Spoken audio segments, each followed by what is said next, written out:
I just beat The Last of Us Part 1 remastered on PC from 2022. And oh my god, what a game. First in this video, I'm going to go over a summary of my game playthrough and the storyline. So if you don't want to see any spoilers, use the tab at the bottom and skip to the review section, because then after my summary I'm going to give a review which is going to go over 4 different categories in this review. It's going to be rounded to the nearest decimal, so like 9.8 or 2.1, whatever like that. It's going to go over the story and narrative, the graphics, visuals, the gameplay mechanics, the longevity and replayability, and then finally we'll take an average of that and see what our final score is. Without further ado, let's just get right into the video. The Last of Us Part 1 is a critically acclaimed action-adventure game set in the post-apocalyptic world where a fungal infection has ravaged humanity. The story follows Joel, a grizzled survivor, and Ellie, a young girl who may hold the key to a cure. The game begins with the outbreak of the infection, which devastates society. In the years that follow, Joel loses his daughter and becomes emotionally hardened.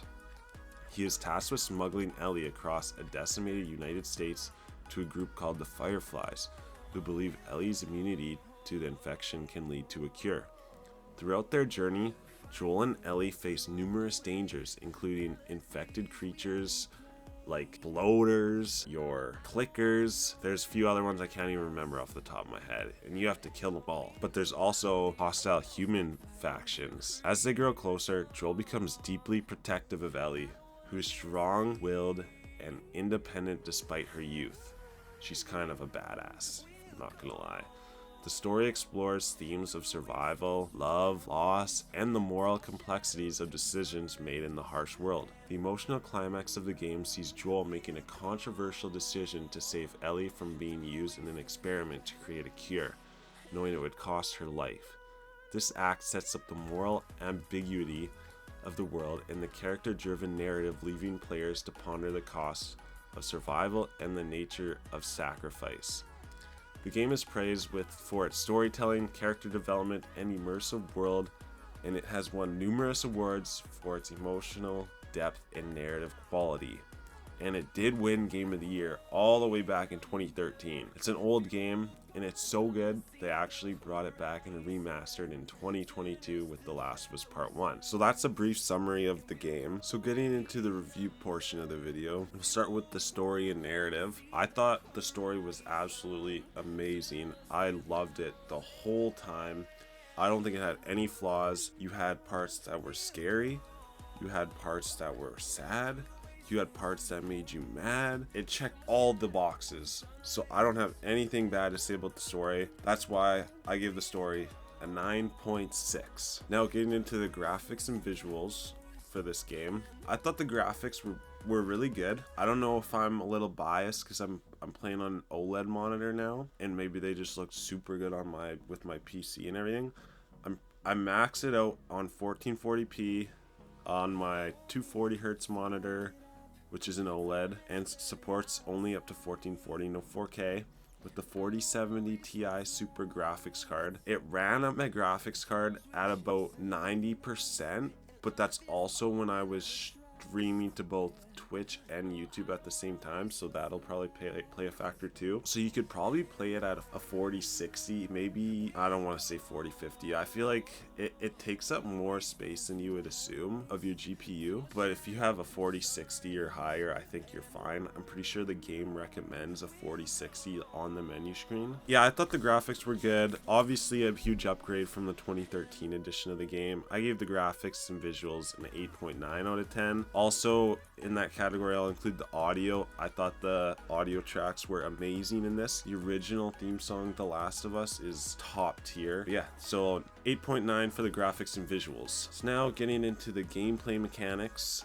I thought this was probably the weakest point in the game. I had a few issues mid-game where my characters would like glitch and then have to restart.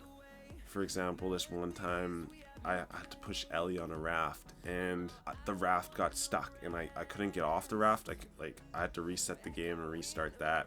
And then another time, it was at the end when you're in that tunnel and there's all those zombies and you're just trying to sneak by them. I snuck by all of them, was safe, and then my game just crashed.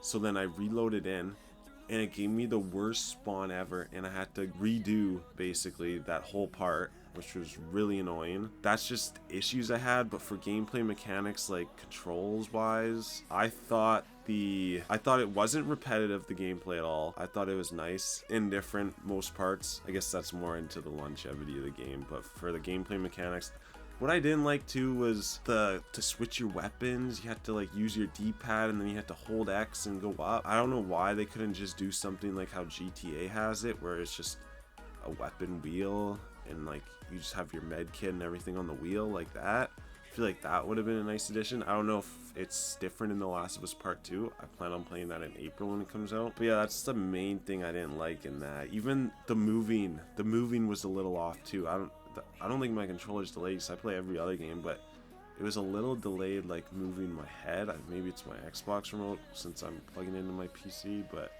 yeah, so I gave that a 7.8 out of 10 for the gameplay mechanics. So now getting into the longevity and replayability section, I thought the longevity and replayability is really high. As soon as I finished the game, I was ready to go into part 2, but it doesn't come out till April. There was not one time when I was playing where I was like, okay, I need a break, I need to put this down. Every time I stopped playing this game was because I had to go do something. Like I had to go to sleep because I worked in the morning, or I had to stop because I needed to go help my parents do something. I never once just put it down willingly. There was always a reason. And then replayability, obviously it's a single player game.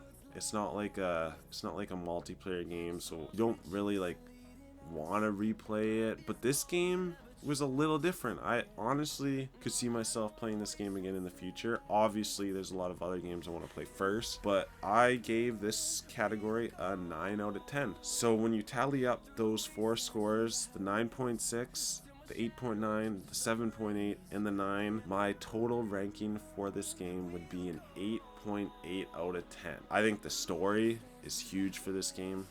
It was fantastic. That's arguably the most important thing in a video game. And the longevity too, at a 9, I thought it was like, I couldn't get enough of this game. But yeah, so I gave this an 8.8 out of 10. If you haven't played this game yet, I highly recommend it. There's a reason it won Game of the Year, and there's a reason Part 2 won Game of the Year 4 years ago now when it came out.